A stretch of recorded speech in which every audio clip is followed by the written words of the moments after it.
Now that we've learned all of the poetry elements, we've learned all of the different types of poems, we're now going to look at analyzing poems, which means we're going to take apart what those poems actually mean. So this one is titled Dreams by Langston Hughes.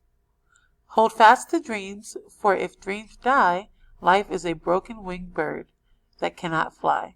Hold fast to dreams, for when dreams go, life is a barren field frozen with snow. We've already read this one before, but now we are going to analyze it.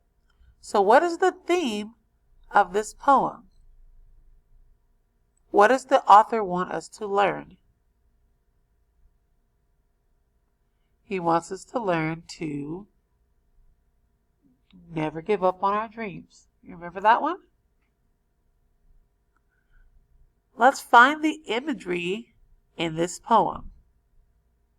Remember, imagery is when we're using our five senses to come up with a mental image of what the author is trying to say.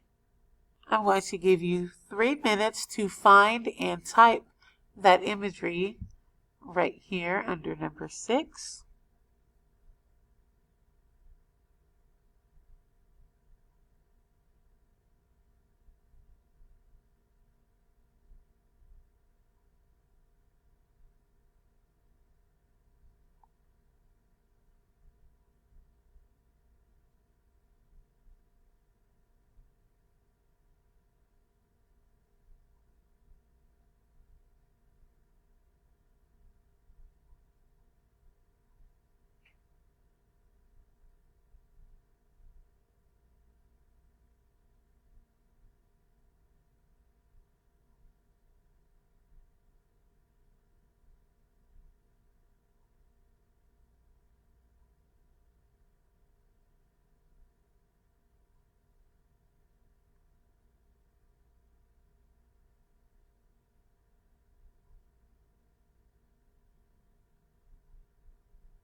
Okay, so the imagery that we have here is a broken-winged bird that cannot fly and a barren field frozen with snow.